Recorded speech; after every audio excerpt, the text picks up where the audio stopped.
नमस्कार मेरे प्यारे साथियों, आप सभी का स्वागत है मेरे YouTube चैनल पर। आज हम आरआरबी रेलवे से रिलेटेड कुछ महत्वपूर्ण क्वेश्चन हल करेंगे जो आपकी परीक्षा की दृष्टि से बहुत ही ज़्यादा इम्पोर्टेंट है। तो हम पहले इसमें चैप्टर लेते हैं जिसे पाषाण काल। तो इसका पहला प्रश्न है, इनमें से कौन सा पाषाण युग के 3 प्रमुख कालों के अंतर्गत नहीं आता है? ऑप्शन ए पूरा पाषाण, बी नवपाषाण, सी ताम्र पाषाण, डी मध्य पाषाण। तो मेरे प्यारे दोस्तों, आरआरबी एनटीपीसी ये 2021 को शिफ्ट फर्स्ट में आया था। तो इसका सही जवाब क्या हो जाएगा? ऑप्शन सी ताम्र पाषाण। इसका डिटेल भी पढ़ लेते हैं। पाषाण युग में मनुष्य पत्थरों के औजारों का उपयोग करता था। पाषाण युग के 3 चरण पूरा पाषाण, मध्य पाषाण, नवपाषाण है। ताम्र पाषाण युग नवपाषाण युग के बाद आरंभ हुआ है, जिसमें मनुष्य तांबे के औजारों का उपयोग करने लगा है। लगभग 5000 ईसा पूर्व में मनुष्य ने सर्वप्रथम तांबा धातु का प्रयोग किया था। तो इसका सही जवाब क्या हो जाएगा? ऑप्शन सी ताम्र पाषाण। अगले की बात करते हैं, भीमबेटका की गुफाओं की खोज कब हुई थी? ए 1955-56, बी 1957-58, सी 1954-55, डी 1953-54। तो इसका सही जवाब क्या हो जाएगा मेरे प्यारे दोस्तों? ऑप्शन बी भीमबेटका की गुफाएं भारत के मध्य प्रदेश के रायसेन जिले में स्थित है। ये गुफाएं चारों तरफ से विंध्य पर्वतमालाओं से घिरी हुई है। यहाँ एक पूर्व पोरा पाषाणिक गुफा आवास है जिसकी निरंतरता मध्य ऐतिहासिक काल तक रही है। इसकी खोज डॉक्टर विष्णु श्रीधर वाकणकर द्वारा 1957 से 1958 में की गई। वर्ष 2003 में यूनेस्को ने इसे विश्व धरोहर स्थल घोषित किया। तो मेरे प्यारे दोस्तों, यदि आप प्रीवियस क्वेश्चन लगाएंगे तो आपके लिए बहुत ही ज़्यादा बेनिफिट होगा। अगले प्रश्न पर चलते हैं जो आपकी परीक्षा की दृष्टि से इम्पोर्टेंट है। भीमबेटका के शिलाश्रय निम्नलिखित में से किसके लिए प्रसिद्ध हैं? ए मौर्य वंश के दौरान की गई चित्रकारी के चिन्हों की वजह से, ऑप्शन बी मुगलों के मूर्ति कला के चिन्हों की वजह से, सी प्रारंभिक द्रविड़ काल के चिन्हों की वजह से, डी भारतीय उपमहाद्वीप पर मानव जीवन के प्राचीनतम चिन्हों की वजह से। तो इसका सही ऑप्शन क्या हो जाएगा? Option D. इसका सही जवाब हो जाएगा ऑप्शन डी। मध्य प्रदेश के विंध्य क्षेत्र में भोपाल के दक्षिण पूर्व में रायसेन जिले में अवस्थित भीमबेटका गुफा से मानव जीवन के प्राचीनतम चिन्हों के प्रमाण मिले हैं। यद्यपि यहाँ अधिकांश चित्रकारी मध्य पाषाण युग की है, किंतु यहाँ उत्तर पूरा पाषाण, ताम्र पाषाण काल, प्रारंभिक ऐतिहासिक और मध्यकालीन युग के चित्र भी मिले हैं। अगले प्रश्न की बात करते हैं, भारत में पाषाण कालीन शिला चित्रकारी कहाँ पाई जाती है? ए नालंदा में, बी भीमबेटका में, सी एलिफेंटा में, डी बाघ की गुफाएं। तो इसका सही जवाब क्या हो जाएगा मेरे प्यारे दोस्तों? तो इसका सही जवाब हो जाएगा ऑप्शन बी। भीमबेटका भारत के मध्य प्रांत रायसेन जिले में स्थित एक पोरा पाषाणिक आवास स्थल है जहां पर पाषाणकालीन शिला चित्रकारी पाई जाती है। प्रश्न क्रमांक 5, निम्नलिखित में से कौन सा मानव गतिविधियों एवं सभ्यता के प्राग ऐतिहासिक काल का सही कालक्रम है? ऑप्शन ए पूरा पाषाण काल, मध्य पाषाण काल, नवपाषाण काल, बी धातु युग काल, मध्य पाषाण काल, पूरा पाषाण काल, सी नवपाषाण काल, मध्य पाषाण काल, पूरा पाषाण काल, डी मध्य पाषाण काल, नवपाषाण काल, पूरा पाषाण काल। तो इसका सही जवाब क्या हो जाएगा? ऑप्शन ए प्रागैतिक ऐतिहासिक काल से तात्पर्य इतिहास के उस युग से है जब मानव ने लिपि अथवा लेखन का विकास नहीं किया था और उसके जीवन पत्थरों के इर्द गिर्द सीमित था, इसलिए इसे पाषाण काल भी कहते हैं। इस पाषाण काल अथवा प्रागैतिक काल को 3 भागों में बांटकर देखा जा सकता है। पुरापाषाण काल, मध्यपाषाण काल, नवपाषाण काल। तो मेरे प्यारे दोस्तों हम इसमें डिटेल से भी पढ़ रहे हैं ताकि आपको अधिक से अधिक जानकारी मिल सके। इनका आपको डिटेल से भी दे रखे हैं। प्राचीन भारत का इतिहास, प्रागैतिक ऐतिहासिक काल के कुछ लक्षण होते हैं, लिखित साक्ष्य उपलब्ध नहीं होते थे, इनके पुरातात्विक साक्ष्य उपलब्ध होते थे। उदाहरण पाषाण काल दे रखा है। आद्य ऐतिहासिक काल के लक्षण, लिखित साक्ष्य इसमें थे लेकिन लिपि को पढ़ा नहीं जा सकता था। उदाहरण सिंधु सभ्यता। ऐतिहासिक काल लक्षण, पुरातात्विक एवं साहित्यिक साक्ष्यों के आधार पर निर्धारण। कुछ आपको पुरापाषाण काल की समय अवधि दे रखी है 5 लाख से 10,000 ईसा पूर्व तक। मध्यपाषाण काल की समय अवधि दे रखी है 9,000 ईसा पूर्व से 4,000 ईसा पूर्व तक। और नवपाषाण काल की आपको अवधि दे रखी है 7,000 ईसा पूर्व से 1,000 ईसा पूर्व तक। अब हम दूसरे चैप्टर पर आते हैं, सिंधु सभ्यता। 1 बाय 1 हम चैप्टर को पूरा करेंगे ताकि आपकी परीक्षा के दृष्टिकोण से ये बहुत ही महत्वपूर्ण रहे। अगले प्रश्न क्रमांक 6, धोलावीरा रिक्तिस्थान राज्य में स्थित है। ऑप्शन है गुजरात, बी झारखंड, सी राजस्थान, डी छत्तीसगढ़। तो इसका सही जवाब क्या हो जाएगा मेरे प्यारे दोस्तों? तो इसका सही जवाब हो जाएगा ऑप्शन ए। डिटेल पढ़ते हैं इसकी। धोलावीरा गुजरात के कच्छ जिले के बचाऊ तालुका में स्थित पुरातात्विक स्थल है। इस स्थल की खोज 1968 में जगपति जोशी द्वारा की गई थी। यहाँ पाए गए कलाकृतियों में टेराकोटा मिट्टी के बर्तन, मोती, सोने, तांबे की गहने, जानवरों की मूर्तियां, उपकरण, कलश इत्यादि। जुलाई 2021 में यूनेस्को ने धोलावीरा को भारत के 40वें विश्व धरोहर स्थल के रूप में घोषित किया गया था। तो ये आपकी परीक्षा की दृष्टि से इंपोर्टेंट है। धोलावीरा एक पुरातात्विक स्थान है, किस समय अवधि से जुड़ी है? ए गुप्त अवधि से, बी मगध अवधि से, सी सिंधु घाटी सभ्यता से, डी चालुक्य अवधि से। तो इसका सही जवाब हो जाएगा ऑप्शन सी। अगले की बात करते हैं। मोहनजोदड़ो में पाया गया विशाल स्नानघर एक विशाल रिक्तिस्थान था। वृत्ताकार टैंक, बेलनाकार टैंक, त्रिभुजाकार टैंक, डी आयताकार टैंक। तो इसका सही जवाब क्या हो जाएगा? Option D. मोहनजोदड़ो में पाए गए विशाल स्नानघर एक विशाल आयताकार टैंक था। मोहनजोदड़ो सिंधु घाटी सभ्यता का सबसे बड़ा स्थल था। इसकी खोज राखलदास बनर्जी ने 1922 से की थी। यहाँ एक शील में 3 मुख वाले देवता पशुपति नाथ की मूर्ति मिली है। अगले की बात करते हैं। वर्ष 1920-21 के आसपास किस नदी के किनारे खुदाई के दौरान हड़प्पा शहर मिला है? ए झेलम, बी व्यास, सी चेनाब, डी रावी। तो इसका सही जवाब क्या हो जाएगा? Option D. हड़प्पा शहर सिंधु सभ्यता का एक शहर है जो पाकिस्तान के मोंटगोमरी जिले में रावी नदी के तट पर वर्ष 1920-21 में खुदाई के दौरान मिला था। इसके उत्खननकर्ता दयाराम साइनी और माधव स्वरूप वत्स थे। अगले प्रश्न की बात करते हैं। सिंधु घाटी सभ्यता के किस शहर का शाब्दिक अर्थ मृतकों का टीला है? Option A Mesopotamia, B Mohenjodaro, C Balakot, D Harappa. तो इसका सही ऑप्शन हो जाएगा ऑप्शन बी। विस्तार से चर्चा करते हैं इस पे। मोहनजोदड़ो का सिंधी भाषा में अर्थ है मृतकों का टीला। यहाँ दुनिया का सबसे पुराना नियोजित उत्कृष्ट शहर माना जाता है। यहाँ सिंधु घाटी सभ्यता का सबसे परिपक्व शहर है जो सिंधु नदी के दाएं किनारे लरकाना जिले में स्थित है। इसकी खोज राखलदास बनर्जी ने 1922 में की थी। अगले की बात करते हैं। मोहनजोदड़ो शब्द का अर्थ क्या है? ए रहने का स्थान, बी बाजार स्थल, सी मृतकों का टीला, डी पसंदीदा शहर। तो इसका सही जवाब जाएगा ऑप्शन सी। अगले की बात करते हैं जो आपकी परीक्षा की दृष्टि से इंपोर्टेंट है। मोहनजोदड़ो कहाँ स्थित है?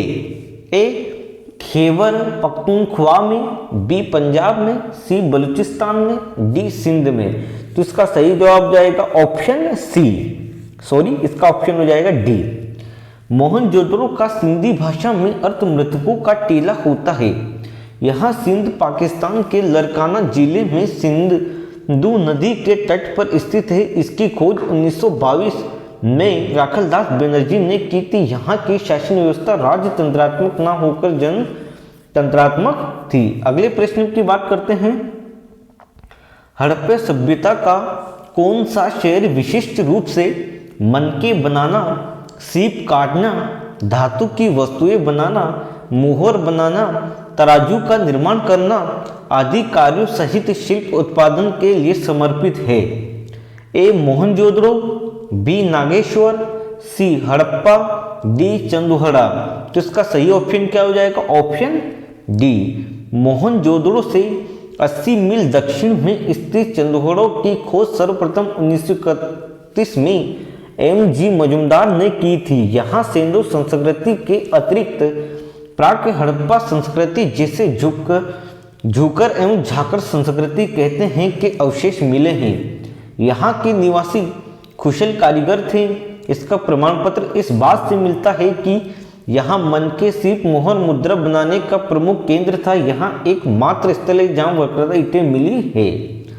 अगले प्रश्न पर चलते हैं, सिंधु घाटी सभ्यता के निम्न में से किस स्थल को सबसे पहले खोजा गया था? ए मोहनजोदड़ो को, बी हड़प्पा को, सी लोथल को, डी कालीबंगा को। तो इसका सही जवाब क्या हो जाएगा? Option B. विस्तार से चर्चा कर लेते हैं, क्या इसके बारे में आपको जानकारी मिलती है। सिंधु घाटी सभ्यता के स्थल हड़प्पा का उत्खनन 1921 में दयाराम साहनी द्वारा कराया गया था। इस प्रकार इस सभ्यता का नाम हड़प्पा सभ्यता रखा गया तथा यह सभ्यता सिंधु घाटी में फैली हुई थी, इसलिए इसका नाम सिंधु घाटी सभ्यता रखा गया। 1922 में राखलदास बनर्जी ने मोहनजोदड़ो की खोज की थी। अगले प्रश्न पर बात करते हैं, पत्थर की बनी नृत्य करते हुई पुरुष की मूर्ति नटराज किस स्थान पर पाई गई थी? ए लोथल, बी रंगपुर, सी हड़प्पा, डी मोहनजोदड़ो। तो इसका सही जवाब जाएगा ऑप्शन सी। हड़प्पा से प्राप्त पुरुष नर्तक धड़ चूना पत्थर से बना हुआ है। वहाँ दाहिने पैर के बल पर खड़ा है और बाएं पैर पर नृत्य की मुद्रा में ऊंचा उठा है। इस मूर्ति को नटराज के आदि रूप का द्योतक माना गया है, इसलिए इसे की ऊंचाई कितनी है? 7 से 8 इंच है।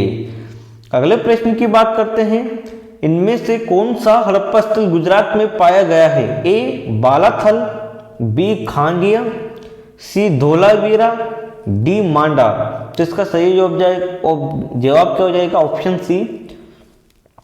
हड़प्पा युगीन नगर धोलावीरा को संयुक्त राष्ट्र शैक्षिक, वैज्ञानिक और सांस्कृतिक संगठन ने वैश्विक धरोहर की सूची में शामिल कर लिया है। यहाँ गुजरात के रणकच्छ में खादिर बेट द्वीप पर विस्तृत है। यह विश्व धरोहर की सूची में जगह बनाने वाला गुजरात का चौथा जबकि भारत का 44वां स्थल। इसकी खोज 1968 में पुरातत्व जगतपति जोशी ने की थी। अगले की बात करते हैं, निम्नलिखित में से कौन सा स्थल सिंधु घाटी सभ्यता का हिस्सा नहीं है? ए मोहनजोदड़ो, बी हड़प्पा, सी लोथल, डी उरुक। तो इसका सही जवाब जाएगा ऑप्शन डी। सिंधु घाटी सभ्यता के प्रमुख स्थल मोहनजोदड़ो, कालीबंगा, हड़प्पा, धोलावीरा, लोथल तथा राकीगढ़ी थे, जबकि उरुक एक सुमेरियन सभ्यता का शहर था। सिंधु घाटी सभ्यता हड़प्पा के प्रारंभिक स्थल सिंधु नदी के आसपास केंद्रित था अतः इस सिंधु सभ्यता कहा गया। भारतीय उपमहाद्वीप में यह प्रथम नगरीय क्रांति की अवस्था को दर्शाता है। अगले प्रश्न की बात करते हैं, प्रश्न क्रमांक 18, सिंधु सभ्यता के इनमें से किन स्थलों में जलाशयों के साक्ष्य मिले हैं? ए कालीबंगा, बी धोलावीरा, सी कोटजी, डी लोथल। तो इसका सही जवाब क्या हो जाएगा? Option B. धोलावीरा गुजरात के कच्छ के रण में स्थित है। इसकी खोज जेपी जोशी 1967 से 68 ने की थी। यहाँ नगर आयताकार बना था। यहाँ से एक विशाल जलाशय का साक्ष्य मिला है। सूर्यकोट से कलश संधान के साक्ष्य भी मिले हैं। रोपड़ से सेल खड़ी की मुहर, मृत भांड एवं खिलाड़ी आदि के साक्ष्य पाए गए हैं। यहाँ के निवासी जल संचय की कुशल अभियांत्रिक कला से परिचित थे। अगले प्रश्न की बात करते हैं। पुरातात्विक स्थल सूरकोटदा किस राज्य में स्थित है? ए राजस्थान, बी पंजाब, सी बिहार, डी गुजरात। तो इसका सही जवाब देगा ऑप्शन डी, सूरकोटदा एवं सूरकोटदा गुजरात के कच्छ जिले में स्थित है। इस स्थल से हड़प सभ्यता के विस्तार के प्रमाण मिले हैं। 1996 में इस स्थल की खोज जगपति जोशी ने की थी। कुछ और सिंधु घाटी सभ्यता के स्थल के बारे में देख लेते हैं। धोलावीरा, लोथल, रंगपुर, सूरकोटदा ये गुजरात में पाए जाते हैं। आलमगीरपुर उत्तर प्रदेश में पाया जाता है। कालीबंगा राजस्थान में पाया जाता है। मांडा जम्मू कश्मीर में पाया जाता है। देमाबाद महाराष्ट्र में पाया जाता है। रोपड़ पंजाब में पाया जाता है। किस वर्ष में जर्मनी एवं इटली के पुरातत्वविदों के एक दल ने मोहनजोदड़ो में सतह अन्वेषण शुरू की? ए 1955, बी 1970, सी 1980, डी 1990। तो इसका सही जवाब हो जाएगा ऑप्शन सी। वर्ष 1980 ईस्वी में जर्मनी और इटली के पुरातत्वविदों की संयुक्त टीम ने मोहनजोदड़ो में सतह अन्वेषण को प्रारंभ किया था। 1986 में अमेरिकी दल द्वारा हड़प्पा में उत्खनन प्रारंभ किया गया और 1990 में आर.एस. विष्ट ने धोलावीर उत्खनन को प्रारंभ किया। मेरे प्यारे दोस्तों, ये आपकी परीक्षा की दृष्टि से एक इम्पोर्टेंट फैक्ट है। हम अगले प्रश्न की बात करते हैं। हड़प्पा सभ्यता की मोहरों पर निम्नलिखित में से कौन सा पशु अक्सर देखा जाता था? ए बैल, बी शेर, सी लोमड़ी, डी हिरन। तो इसका सही जवाब क्या हो जाएगा? Option A. कुछ विस्तार से इसके देख लेते हैं। हड़प्पा सभ्यता में पाए गए मोहरे आयताकार, गोलाकार, वर्गाकार, बेलनाकार थी। इन मोहरों पर हाथी, गेंडा, बाघ, बकरी, बैल जैसे पशुओं की आकृति विद्यमान थी। उल्लेखनीय है कि हड़प्पा सभ्यता की मोहरें मध्य एशिया के उमाउर शहरों में भी होती है। तो ये आप देख लेना। निम्नलिखित में से कौन सा हड़प्पा स्थल शिल्प कलाओं के उत्पादन से संबंधित नहीं है? ए बालाकोट, बी मांडा, सी चंदहुड़ो, डी नागेश्वर। तो इसका सही जवाब जो होगा ऑप्शन बी मांडा। ये विस्तार से दिया गया है, इसे आप देख लेना। अगले प्रश्न पर चलते हैं। 1944 में भारतीय पुरातत्व सर्वेक्षण के महानिदेशक के रूप में किसने पदभार संभाला और हड़प्पा की खुदाई का जिम्मा लिया? ए दयाराम साईनी ने, बी जॉन मार्शल ने, सी रखालदास बनर्जी ने, डी रैम व्हीलर ने। तो इसका सही जवाब क्या हो जाएगा? ऑप्शन डी रैम व्हीलर ने। इसका पूरा नाम है sir Robert Eric Martin Wheeler. अगले प्रश्न की बात करते हैं। प्रसिद्ध सिंधु घाटी स्थल मोहनजोदड़ो की पहली बार खुदाई किस प्रख्यात भारतीय पुरातत्वविद द्वारा की गई थी? A S R Rao, B B B Lal, C R D Banerjee, D Dayaram Saini. तो इसका सही जवाब जाएगा option C R D Banerjee. ये विस्तार पूर्वक आपको दिया गया है, जो आप पढ़ लेंगे। अगले प्रश्न पर चलते हैं। सिंधु घाटी सभ्यता रिक्तस्थान वर्ष पुरानी है और दक्षिण में गंगा घाटी के निचले क्षेत्रों व उत्तर में मालवा तक फैली हुई है। ऑप्शन ए 1000 ईसा पूर्व, ऑप्शन बी 5000 ईसा पूर्व, सी 3000 ईसा पूर्व, डी 8000 ईसा पूर्व। तो इसका सही ऑप्शन क्या होगा? सही जवाब सी ऑप्शन इसका सही जवाब होगा 3000 ईसा पूर्व। अगले की बात करते हैं। रिक्तस्थान का विकास 5000 बीसी से मालवा के दक्षिण की ओर, उत्तर की ओर गंगा घाटी की पूरे तलहटी क्षेत्र में हुआ है। ए सिंधु घाटी सभ्यता, बी आर्य साम्राज्य, सी मौर्य साम्राज्य, डी मगध साम्राज्य। तो इसका सही जवाब क्या हो जाएगा? ऑप्शन ए सिंधु घाटी सभ्यता का विकास 5000 ईसा पूर्व में मालवा के दक्षिण की ओर व उत्तर की ओर गंगा घाटी के तलहटी क्षेत्र में हुआ था। अगले प्रश्न की बात करते हैं। हड़प्पा सभ्यता 25,000 BC के आसपास विकास किया था, आज उन्हें हम क्या कहते हैं? ए पाकिस्तान, अफगानिस्तान, बी पश्चिमी भारत और पाकिस्तान, सी अफगानिस्तान और पश्चिमी भारत, डी भारत और चीन। तो इसका सही जवाब क्या हो जाएगा? ऑप्शन बी, पश्चिमी भारत और पाकिस्तान कहते हैं। कुछ डिटेल पढ़ते हैं। हड़प्पा सभ्यता 2500 BC के आसपास विकसित हुई थी। इस सभ्यता का विस्तार पश्चिमी भारत और पाकिस्तान में है।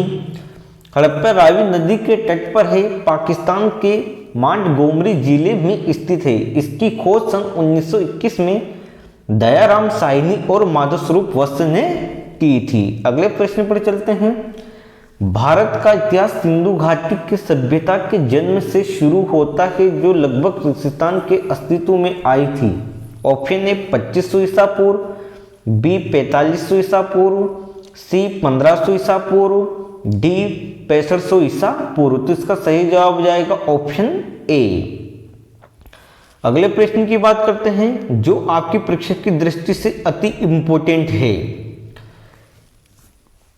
सिंधु घाटी सभ्यता की महत्वपूर्ण विशेषता क्या थी?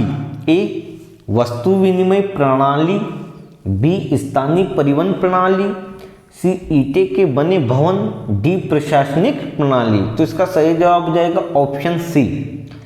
सिंधु घाटी की सबसे महत्वपूर्ण विशेषता ईंट के बने भवन हैं। यहाँ विश्व की प्राचीनतम नदी घाटी सभ्यताओं में से प्रमुख है। ईंटों का प्रयोग सभी हड़प्पा बस्तियों में किया गया था। इस समय की ईंट एक निश्चित अनुपात 4:2:1 में थी। सिंधु घाटी सभ्यता है ए ताम्रयुगीन सभ्यता, बी लोहयुगीन सभ्यता, सी अक्षयुगीन सभ्यता, डी कांस्य युगीन सभ्यता। तो इसका सही जवाब हो जाएगा ऑप्शन डी। सिंधु घाटी सभ्यता को कांस्य युगीन सभ्यता भी कहा जाता है। इस सभ्यता में पहली बार कांसा धातु का प्रयोग किया गया था, जो तांबे और टिन का मिश्रण था। सिंधु सभ्यता के 1400 केंद्रों को खोजा जा चुका है, जिसमें 925 केंद्र भारत में हैं। यहाँ सभ्यता सिंधु और उसकी सहायक नदियों के आसपास विस्तृत थी। अगले की बात करते हैं। सिंधु सभ्यता के लोग रेगिस्तान बनाने के लिए तांबे और टिन को मिश्रित करते हैं। ए सीसा, बी कांस्य, सी लोहा, डी सोना। तो इसका सही जवाब हो जाएगा ऑप्शन बी कांस्य। अगले की बात करते हैं। निम्नलिखित में से कौन सा सिंधु घाटी सभ्यता का महत्वपूर्ण स्थल नहीं है? ए कालीबंगा, बी हड़प्पा, सी मोहनजोदड़ो, डी आजमगढ़। तो इसका सही जवाब हो जाएगा आजमगढ़, ऑप्शन डी। सिंधु सभ्यता या सिंधु सभ्यता नगरीय सभ्यता थी।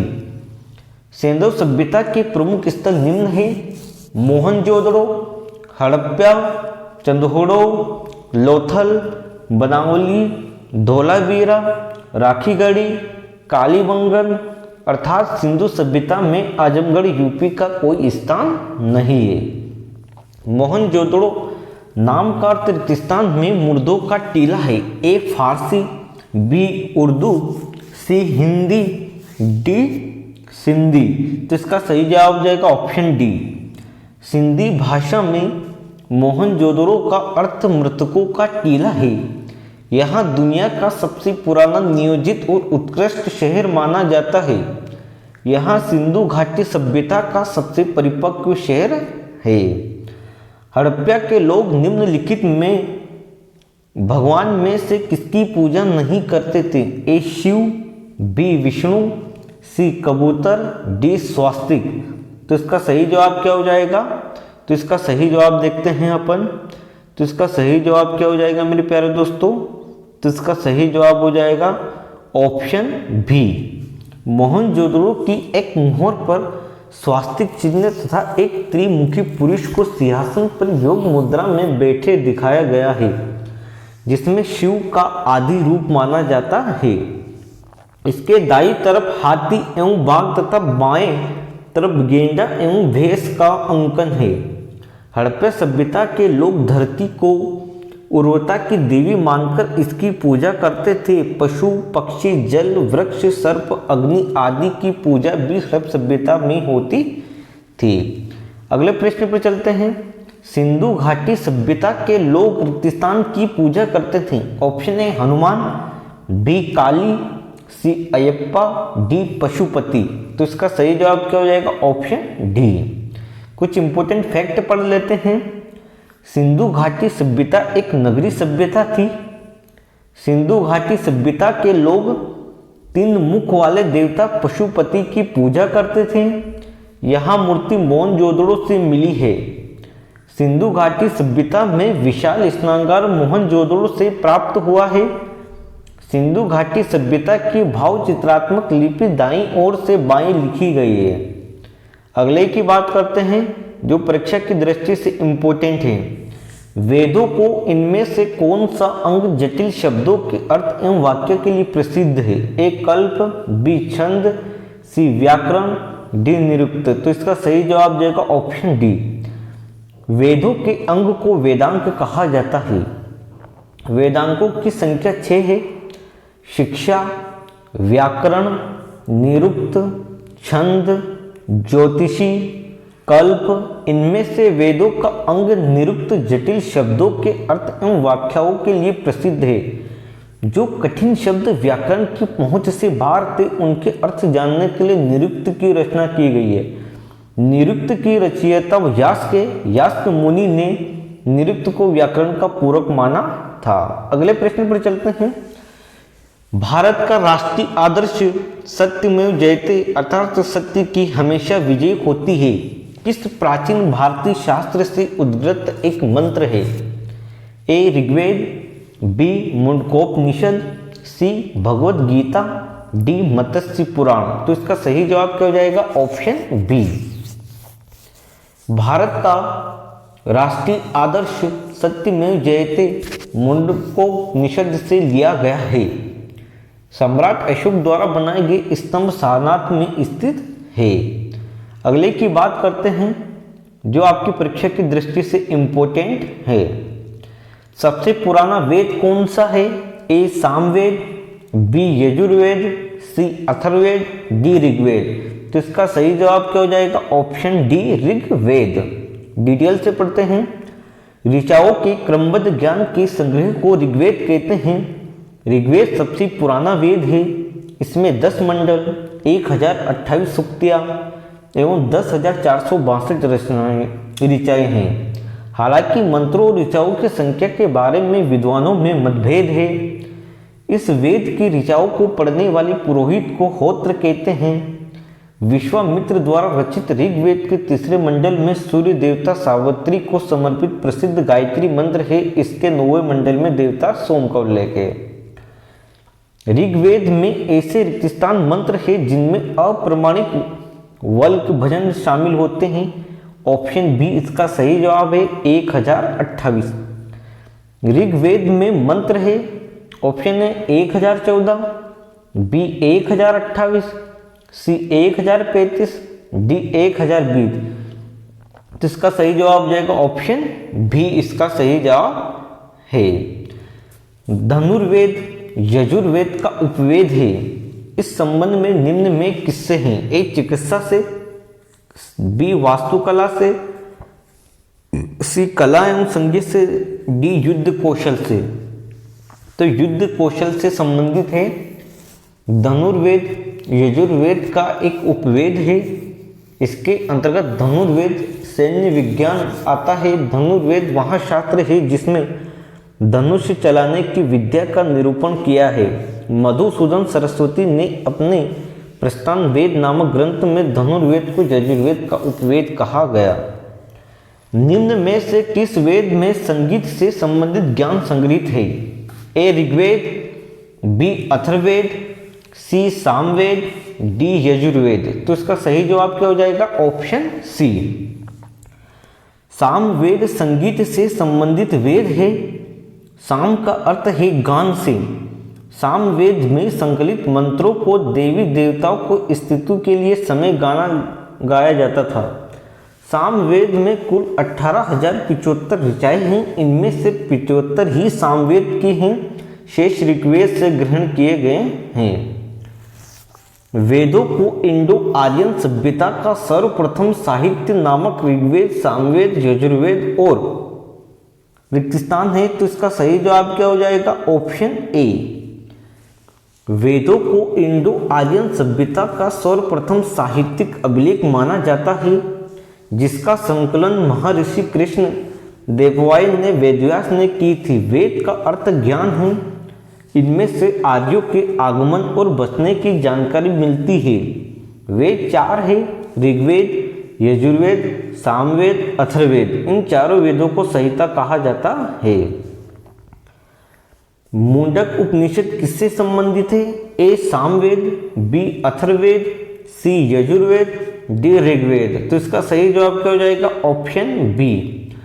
मुंडोपनिषद अथर्ववेद के शौन्य की शाखा का उपनिषद है। इस उपनिषद में 3 मुंडक है, प्रत्येक मुंडक के 2-2 खंड है तथा कुल 64 मंत्र है। मुंडक उपनिषद को मंत्रोपनिषद के नाम से भी जाना जाता है। भारत के राष्ट्रीय प्रतीक में सत्य में जयते शब्द कहाँ से लिया गया है? मुंडक उपनिषद से ही लिया गया है। भारत की वैदिक काल अवधि कब तक चली? ए 1500 से 500 बीसी तक, बी 336 से 323 बीसी तक, सी 3000 से लेके 2600 बीसी तक, डी 550 से लेके 323 तक। तो इसका सही जवाब क्या हो जाएगा? Option A. सिंधु सभ्यता के पतन के बाद जो नवीन संस्कृति प्रकाश में आई, उसके विषय में हम संपूर्ण जानकारी वेदों से मिलती है। इसलिए इस काल को हम वैदिक काल के नाम से जानते हैं। इसका समय 1500 से 5000 ईसा तक है। अगले प्रश्न की बात करते हैं। निम्नलिखित में से कौन सा वेद जादुई अनुष्ठान और वशीकरण के बारे में बताता है? ए अथर्ववेद, बी सामवेद, सी ऋग्वेद, डी यजुर्वेद। तो इसका सही जवाब क्या हो जाएगा? Option A. अथर्ववेद को ब्राह्म वेद भी कहा जाता है। अथर्वा ऋषि के नाम पर ही इस वेद का नाम अथर्ववेद पड़ा है। इस वेद की रचना सबसे बाद में हुई। इसमें 20 अध्याय, 731 से 730 सूक्तियाँ, 5987 मंत्र है। इसमें वशीकरण, जादू टोना, भूत प्रेतों, औषधियों से संबंधित मंत्रों का वर्णन है।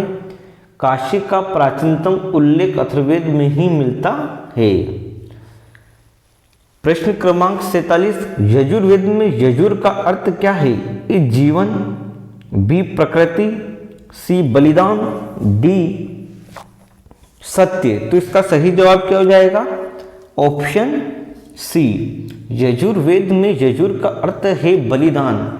यजुर्वेद हिंदू धर्म का एक महत्वपूर्ण श्रुति धर्म ग्रंथ है। इसमें यज्ञ एवं बलि की प्रक्रिया के बारे में बताया गया। यह हिंदू धर्म के 4 प्रमुख ग्रंथों में से एक है। प्रश्न क्रमांक 48। निम्न में से किस वेद में बीमारियों का उपचार किया गया? ए यजुर, बी ऋग, सी साम, डी अथर्व। तो इसका सही जवाब क्या हो जाएगा? तो इसका सही जवाब हो जाएगा ऑप्शन डी। अथर्ववेद में बीमारियों के उपचार के बारे में बताया गया है। अथर्ववेद में मनुष्यों के सामान्य विचारों और अंधविश्वासों का विवरण मिलता है। इसमें विविध विषयों से संबंधित मंत्र एवं रोग निवारण, समन्वय, राजभक्त, विवाह, प्रणय, गीते आदि के विवरण भी सुरक्षित होते हैं। अतः यहाँ अथर्व ऋषि के द्वारा रचित है। प्रश्न क्रमांक 49वां। निम्नलिखित में से किस उपनिषद में वसुदेव कुटुंब शब्द का उल्लेख किया गया है? ए महाउपनिषद, बी छांदोग्य उपनिषद, सी बृहदारण्यक उपनिषद, डी केनोप उपनिषद। जिसका सही ऑप्शन क्या हो जाएगा?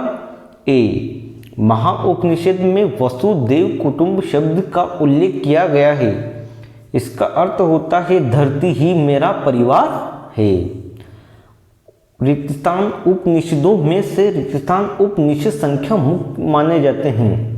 ए 108 11, बी 116 22, सी 112, डी 99 10। तो ऑप्शन ए इसका सही जवाब होगा। डिटेल से पढ़ लेते हैं।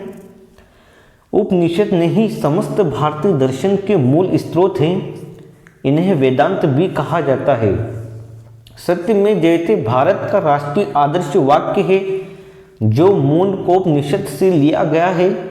भारतीय इतिहास में मुक्तिका उपनिषद में 108 उपनिषद का उल्लेख है, लेकिन 11 उपनिषद ही प्रमाणिक है, जिनमें से बृहदारण्यक उपनिषद सबसे बड़ा है, मांडुक्य उपनिषद सबसे छोटा है, उच्छादुंग उपनिषद सबसे पुराना है। अगले की बात करते हैं। सबसे पुराना उपनिषद कौन सा है? ए ईशा उपनिषद, बी मांडुक्य उपनिषद, सी केन्या उपनिषद, डी छादुंग उपनिषद। तो इसका सही जवाब क्या हो जाएगा? Option D. अगले की बात करते हैं।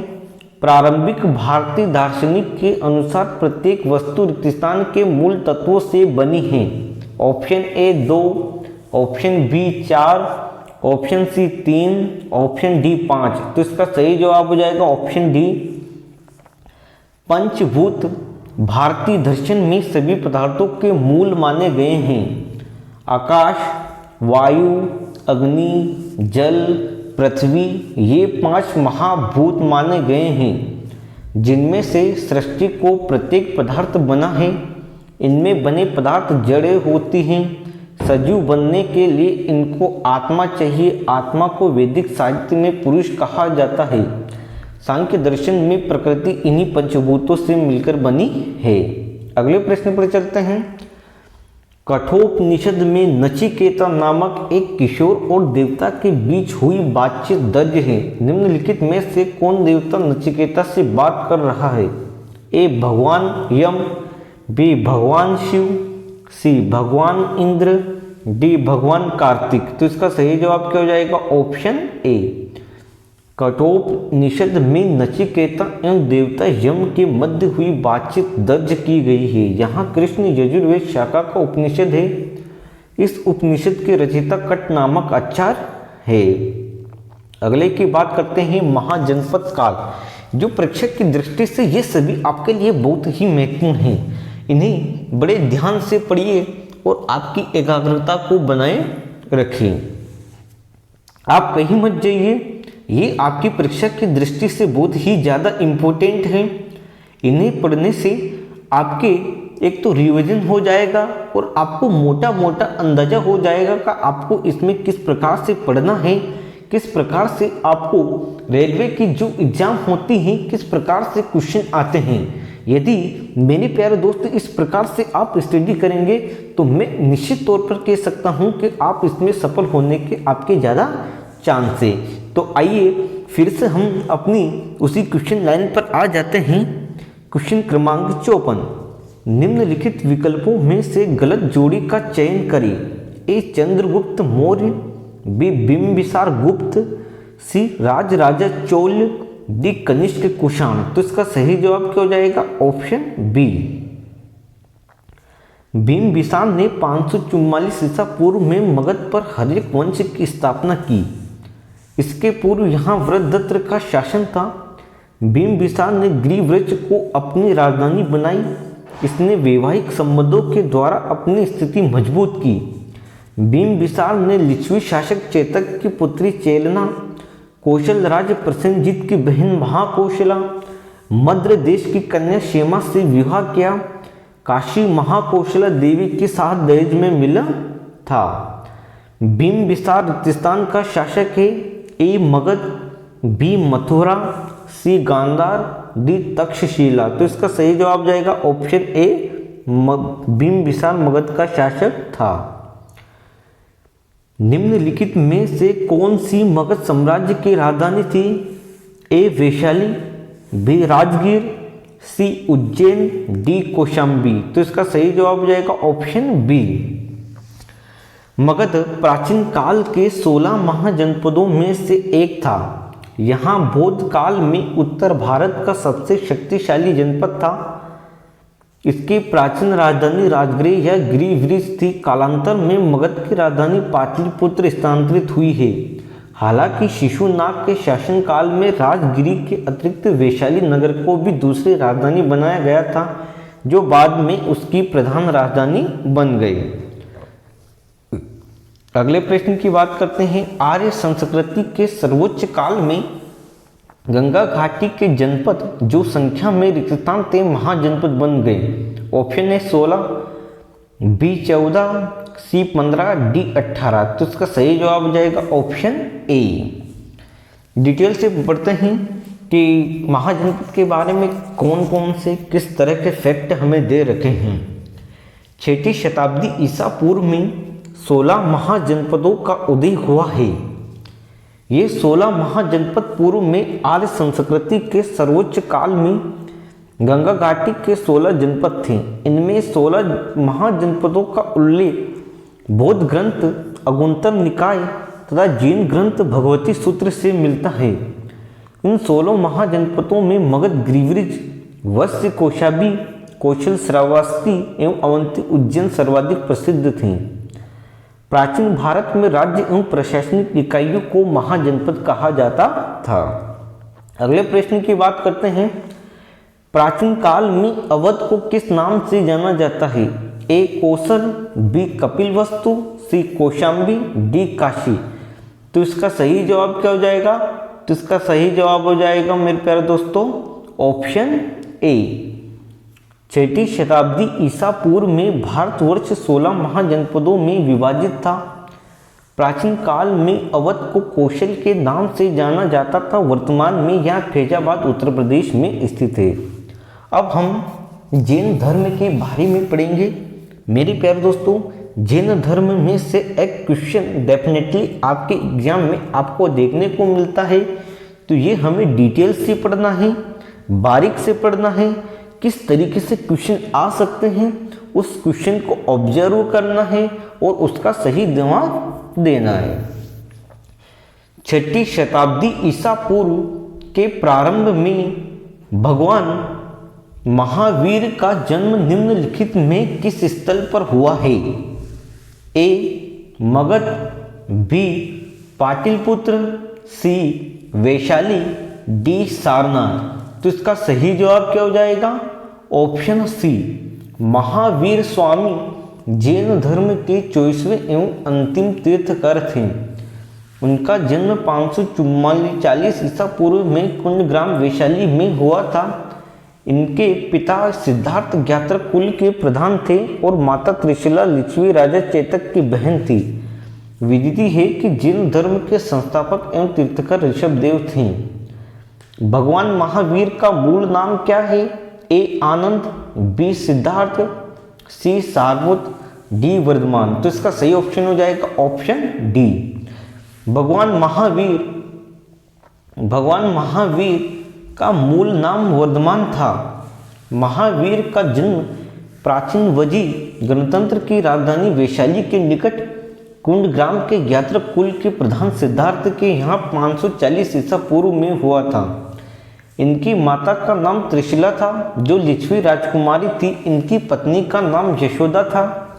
महावीर को जृंबिक के समीप ऋजुपालिका नदी के किनारे कैवल्य यानी सर्वोच्च ज्ञान प्राप्त हुआ था। अगले की बात करते हैं। जैन मठ संस्थानों को क्या कहा जाता है? ए अपरिग्रह, बी श्वेतांबर, सी तीर्थ, डी वसादिश। तो इसका सही ऑप्शन हो जाएगा डी ऑप्शन। जैन मठ संस्थानों को बसादी या बसादिश कहा जाता है। जैन धर्म के प्रथम तीर्थकर ऋषभदेव तथा 24वें तीर्थकर महावीर स्वामी हुए हैं। महावीर स्वामी के अनुयायियों को मूलतः निर्ग्रंथ कहा जाता था। 62वें क्वेश्चन की बात करते हैं। महावीर रिक्तस्थान तीर्थकरों में अंतिम तीर्थकर माने जाते हैं। Option A 22, option B 26, option C 24, option D 20। तो इसका सही जवाब हो जाएगा ऑप्शन सी। 24वें जैन तीर्थकर का नाम क्या था? ए गोमेतेश्वर, बी पारसनाथ, सी ऋषभदेव, डी महावीर। तो इसका सही जवाब हो जाएगा ऑप्शन डी जैन धर्म के 24वें एवं अंतिम तीर्थकर महावीर देव थे। महावीर स्वामी का जन्म 599 ईसा पूर्व में कुंडग्राम में हुआ था। जैन धर्म के संस्थापक एवं प्रथम तीर्थकर ऋषभदेव थे। जैन धर्म दो समुदायों में विभाजित था, श्वेतांबर, दिगंबर। जैन साहित्य बहुत ही विशाल है, जिनमें से अधिकांश धार्मिक साहित्य हैं। संस्कृति, प्राकृत, अपभ्रंश भाषाओं में यहाँ साहित्य लिखा गया है। जैन धर्म के त्रिरत्न सम्यक दर्शन, सम्यक ज्ञान और सम्यक आचरण है। अगले की बात करते हैं। पार्श्वनाथ जो एक क्षत्रिय और बनारस के राजा अश्वसेन का पुत्र था, वहाँ राजस्थान जैन तीर्थकर बना। ए 23वां, बी 24वां, सी प्रथम, डी द्वितीय। तो इसका सही ऑप्शन हो जाएगा ऑप्शन ए। काशी नरेश अश्वसेन के पुत्र पार्श्वनाथ जैन के धर्म के 23वें तीर्थकर थे। इनका प्रतीक चिन्ह सर्प फन था। जैन धर्म के प्रथम तीर्थकर ऋषभदेव थे, जिनका प्रतीक वृषभ था। त्रिरत्न की अवधारणा राजस्थान धर्म से संबंधित है। ए सिख, बी जैन, सी बौद्ध धर्म, डी पारसी। तो इसका सही ऑप्शन हो जाएगा बी। जैन धर्म के अनुसार त्रिरत्न सम्यक दर्शन, सम्यक ज्ञान, सम्यक आचरण है। बौद्ध धर्म के अनुसार त्रिरत्न बुद्ध, धम्म, संघ है। आरआरबी के अनुसार इस परीक्षा को निरस्त कर दिया गया था। ये इंपोर्टेंट फैक्ट है। निम्नलिखित में से अनुसरण किए जाने वाले धर्म एवं पवित्र पुस्तिका की कौन सी जोड़ी असंगत है? ए इस्लाम कुरान, बी सिख धर्म गुरु ग्रंथ साहिब, सी जैन धर्म उपनिषद, डी ईसाई धर्म बाइबल। तो इसका सही जवाब जाएगा ऑप्शन सी।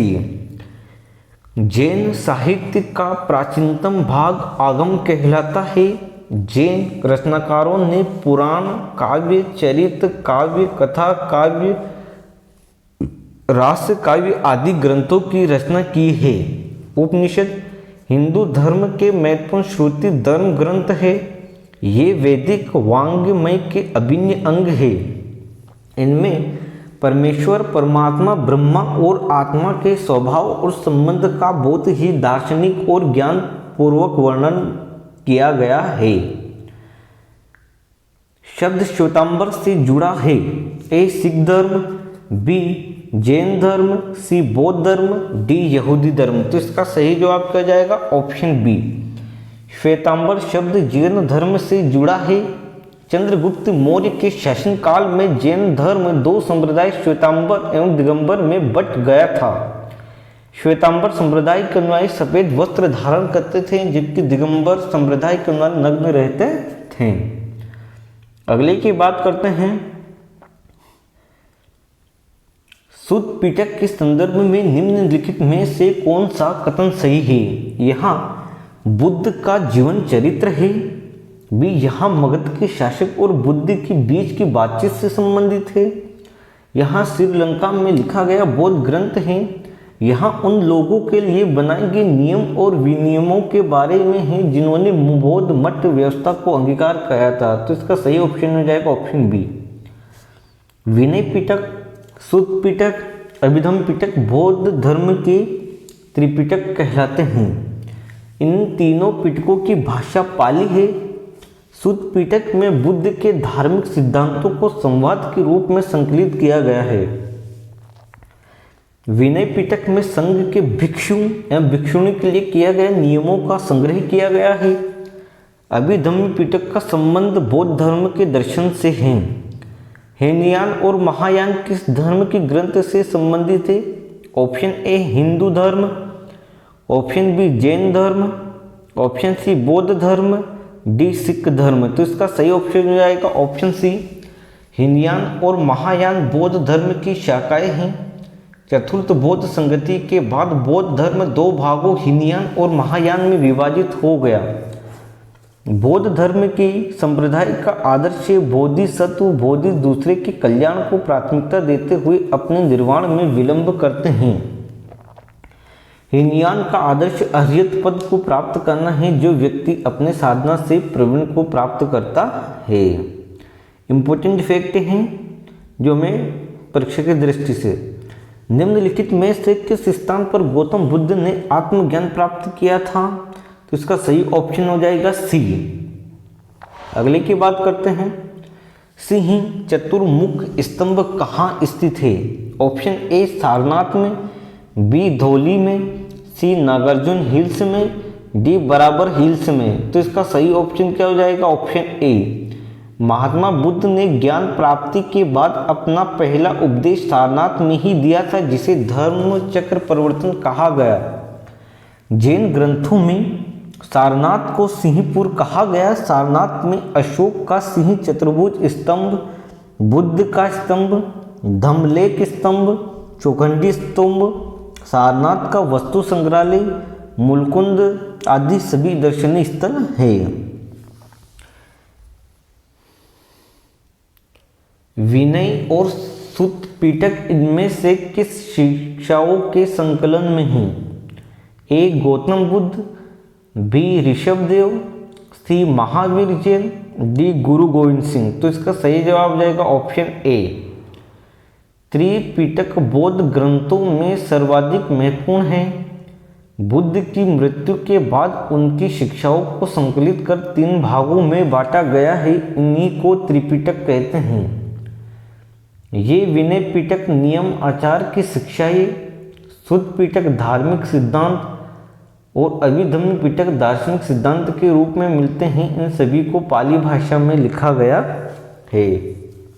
प्रश्न क्रमांक 74, गौतम बुद्ध के निम्नलिखित उपदेशों में से किसे अग्नि उपदेश के रूप में जाना जाता है? ए धम्मचक्र प्रवर्तन सूत्र को, आदित्य पर्याय सूत्र को, सी अनाथ लखना सूत्र को, डी ब्रह्मजल सूत्र को। तो इसका सही ऑप्शन हो जाएगा ऑप्शन बी, आदित्य पर्याय सूत्र को अग्नि उपदेश के रूप में जाना जाता है। इस प्रवचन में बुद्ध 5 इंद्रियों और मन से वैराग्य के माध्यम से दुख से मुक्ति प्राप्त करने का उपदेश देते हैं। धम्मचक्र प्रवर्तन सूत्र या धर्मचक्र प्रवर्तन सूत्र में बहुत ग्रंथ है जिनमें गौतम बुद्ध द्वारा ज्ञान प्राप्ति के बाद दिया गया प्रथम उपदेश संग्रहित है। अनाथ लखना सूत्र या अनाथमल सूत्र को पारंपरिक रूप से गौतम बुद्ध द्वारा एक दूसरे वचन के रूप में दर्ज किया गया है, जिसे पंचवर्षीय सूत्र के रूप में जाना जाता है, जिसका अर्थ होता है 5 लोगों का समूह। अगले प्रश्न की बात करते हैं, निम्नलिखित में से कौन सा एक प्राचीन बौद्ध ग्रंथ है? ए विष्णु पुराण, बी रघुवंश, सी ऋतुसार, डी अभिधर्म कोश। तो इसका सही जवाब क्या हो जाएगा? ऑप्शन डी अभिधर्म कोश। त्रिपिटक बौद्ध धर्म के प्राचीनतम ग्रंथ है। त्रिपिटक का आशय 3 पिटारियों से है। त्रिपिटक निम्नलिखित है: सुत्त पिटक, विनय पिटक, अभिधर्म पिटक। अभिधर्म कोश प्राचीनतम बौद्ध ग्रंथ है। इनकी रचना आचार्य वसुबंधु ने 4वीं-5वीं शताब्दी में की थी। इसकी पुस्तक को चीनी भाषा में अनुवाद ह्वेनसांग ने किया था। ज़्यादा कथाएं सिद्धांत संबंधित है: एक सिख धर्म, बी बौद्ध धर्म, सी जैन धर्म, हिंदू धर्म। बी ऑप्शन इसका सही जवाब होगा। अगले की बात करते हैं, बुद्ध चरित्र नामक काव्य किसने लिखा था? महाकाव्य। Option A Gautam Buddha, B Nagarjuna, C Hemchandra, D अश्वघोष। तो इसका सही जवाब क्या हो जाएगा? ऑप्शन डी इसका सही जवाब हो जाएगा। बुद्ध चरितम महाकाव्य के लेखक अश्वघोष हैं। बुद्ध चरितम संस्कृत का महाकाव्य है। इसकी रचना 2री शताब्दी में हुई। इस महाकाव्य में गौतम बुद्ध का जीवन चरित्र वर्णित है। बुद्ध चरित्र में 28 सर्ग है, जिसमें 14 सर्गों तक बुद्ध के जन्म से बुद्धत्व प्राप्ति का वर्णन है। अश्वघोष की अन्य रचनाएं सौंदर्य काव्यम, गंडीस्त्र गाथा, शायत्र पुत्र प्रकरणम आदि है। नागार्जुन शून्यवाद व माध्यमिक मत के प्रख्यात बौद्ध आचार्य थे। नागार्जुन का जन्म 150 ईसा पूर्व में, मृत्यु 250 ईसा पूर्व में हुई थी। हेमचंद्र श्वेतांबर जैन धर्म के आचार्य हेमचंद्र का जन्म गुजरात में अहमदाबाद के डुमडुमा नगर में 1088 ईस्वी में हुआ था। हेमचंद्र राजा सिद्धराज जयसिंह के सभा में कवि थे। इनके अद्वितीय ज्ञान एवं बहुमुखी प्रतिभा की कलिकाल सर्वज्ञ की उपाधि थी। इनकी मृत्यु 1172 ईसा पूर्व में अहिंगोल पाटन में हुई थी। अगले प्रश्न की बात करते हैं। निम्नलिखित में से कौन सा स्थल बौद्ध धर्म के तीर्थ स्थलों में से नहीं है? ए बोध गया, बी सारनाथ, सी ग्वालियर, डी कुशीनगर। तो इसका सही जवाब जाएगा ऑप्शन सी। गौतम बुद्ध का जन्म कहाँ हुआ था? ए अयोध्या में, बी लुमली में, सी वैशाली में, डी मगध में। तो इसका सही जवाब क्या हो जाएगा? Option B. बौद्ध धर्म के संस्थापक गौतम बुद्ध थे। इन्हें एशिया का ज्योतिपुंज भी कहा जाता था। गौतम बुद्ध का जन्म 563 ईसा पूर्व में कपिल वस्तु के लुम्बली में नेपाल में नामक स्थान पर हुआ था। इनके पिता सिद्धोधन शाक्यगण के मुखिया थे। इन्हीं की माता का नाम महामाया तथा मौसी प्रजापति गौतमी थी। इनके बचपन का नाम सिद्धार्थ था। गौतम बुद्ध का विवाह 16 वर्ष की अवस्था में यशोधरा के साथ हुआ। इनके पुत्र का नाम राहुल था। गौतम बुद्ध के गृह त्याग को बौद्ध धर्म में महाविनिष्क्रमण कहा गया और बुद्ध ने अपने प्रथम उपदेश सारनाथ में दिया, जिसे हम धर्मचक्र परिवर्तन भी कहते हैं। उस बौद्ध ग्रंथ का नाम बताइए जिनमें भिक्षुओं के लिए नियमों का उल्लेख है।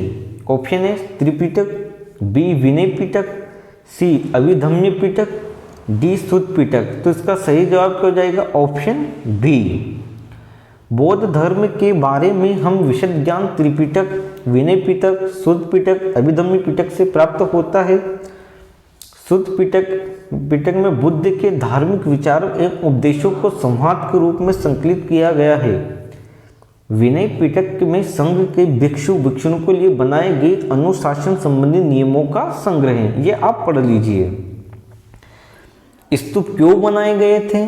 ए पवित्र स्मृति रखने के लिए, बी धार्मिक सभाएं करने के लिए, सी बुद्ध की पूजा करने के लिए, डी बौद्ध ग्रंथ के लिए। तो इसका सही ऑप्शन क्या हो जाएगा? ऑप्शन ए पवित्र स्मृति रखने के लिए। प्रश्न क्रमांक रिक्तिस्तान का जन्म 550 ईसा पूर्व में हुआ था और 480 ईसा पूर्व 80 वर्ष की उम्र में उनकी मृत्यु हो गई। तो इसका सही जवाब हो जाएगा ऑप्शन, इसमें ऑप्शन देने का ऑप्शन गौतम बुद्ध का जन्म 563 ईसा पूर्व में लुम्बली में तथा मृत्यु 80 वर्ष की अवस्था में हुई थी। अगले प्रश्न की बात करते हैं। किस वृक्ष के नीचे रानी माया देवी ने गौतम बुद्ध को जन्म दिया था? ए साल का वृक्ष, बी अशोक वृक्ष, सी पीपल का वृक्ष, डी आम का वृक्ष। तो इसका सही जवाब हो जाएगा ऑप्शन ए साल का वृक्ष। अगले प्रश्न की बात करते हैं। बौद्ध धर्म के नींव रिक्तिस्तान महान सच्चाई एवं अगिनत पथ पर आधारित है। ऑप्शन है 6-4, बी 2-8, सी 8-6, डी 4-8। तो इसका सही जवाब क्या हो जाएगा? तो इसका सही जवाब जाएगा ऑप्शन डी। बुद्ध ने सांसारिक दुखों के संबंध में 4 आर्य सत्यों का उपदेश दिया है। इस संस्कृत में चतवारी आर्य सत्यानी और पाली में चतरी आर्य सत्यानी कहते हैं। भगवान बुद्ध के 4 आर्य सत्य निम्न है। दुख संसार में दुख है, दुख समुदाय दुख का कारण है, दुख निरोध है, दुख का निवारण है, दुख निरोध गामिनी प्रतिस्पर्धा है। अगले की बात करते हैं। निम्नलिखित में से कौन भगवान बुद्ध की 4 महान सच्चाई में से नहीं है? ए संसार दुखों का घर है, बी दुख का कारण इच्छा है, सी यदि इच्छाओं से छुटकारा नहीं मिलता तो दुख से निवारण हो सकता है, यहाँ 8 फोल्ड पथ को पालन किया जा सकता है। ऑप्शन सी इसका सही जवाब है। त्रिपिटक पवित्र धर्म ग्रंथ कौन से धर्म से संबंधित है? तो ऑप्शन डी बौद्ध धर्म से संबंधित है। त्रिपिटक रिक्तिस्तान उपदेशों का सबसे पहला उपग्रह है। सी ऑप्शन इसका सही बौद्ध ग्रंथ है। प्रश्न क्रमांक 88। गौतम बुद्ध ने अपना प्रथम प्रवचन कहाँ दिया था? तो इसका सही ऑप्शन क्या हो जाएगा? बी सारनाथ में। गौतम बुद्ध ने अपना पहला उपदेश कहाँ दिया? तो ऑप्शन सी इसका सही जवाब हो जाएगा, सारनाथ। गौतम बुद्ध को ज्ञान कहाँ प्राप्त हुआ था? तो गौतम बुद्ध को बोध गया में ज्ञान प्राप्त हुआ था। बौद्ध ग्रंथों का अध्ययन करने के लिए विजयवाड़ा में कौन सा चीनी विद्वान रहा? ए दांग जुआंशु, बी जुआन जांग, सी कुई विपिंग, डी डांग फांग शुआ। तो इसका सही जवाब देगा ऑप्शन बी। बोध गया किस भारतीय राज्य में स्थित है? तो ऑप्शन बी इसका सही जवाब हो जाएगा, बिहार में। गौतम बुद्ध ने अपने उपदेशों में जन साधारण की भाषा का प्रयोग किया? ए मगधी, बी संस्कृत, सी प्राकृत, डी पाली। तो इसका सही जवाब जाएगा ऑप्शन डी, पाली भाषा का प्रयोग किया है। जातक कथाओं में राजस्थान के जन्म और उनके पूर्व जीवन का वर्णन मिलता है? ए बुद्ध, बी भगवान विष्णु, सी महावीर, डी भगवान कृष्ण। तो इसका सही जवाब हो जाएगा ऑप्शन ए, जातक कथाएं भगवान विष्णु बुद्ध के पूर्व जन्मों की कहानियां हैं जिनमें बौद्ध धर्म के सभी मतों में संरक्षित किया गया है। यहाँ जातक कथाएं शुद्ध पिटक में वर्णित है। यहाँ कथाएं व्यक्ति को नैतिकता, सत्य, धर्म, प्रेम और भाईचारे का संदेश देती है। प्रश्न क्रमांक 95, जैन धर्म और बौद्ध धर्म के उदय में भारत में ईसा पूर्व शताब्दी में धार्मिक अशांति देखी गई? ए 5वीं, बी 4थी, सी 6ठी, डी 7वीं। तो इसका सही जवाब हो जाएगा ऑप्शन सी 6ठी। गौतम बुद्ध की माँ का नाम क्या था? Option A Maya, B Trishala, C Kanika, D Kaushalya. तो इसका सही जवाब देगा ऑप्शन ए माया। प्रश्न क्रमांक 97, बौद्ध धर्म में दिए गए आचार्य के नियम और पंचशील सिद्धांत के नाम से जाने जाते हैं? ए पंचांगिक मार्ग, बी साष्टांगिक मार्ग, सी अष्टांगिक मार्ग, जी चतुर्वितक मार्ग। तो इसका सही जवाब हो जाएगा ऑप्शन सी। अगले प्रश्न की बात करते हैं जो आपकी परीक्षा की दृष्टि से इंपॉर्टेंट है। वास्तुकला में मुख्य रूप से चैत्य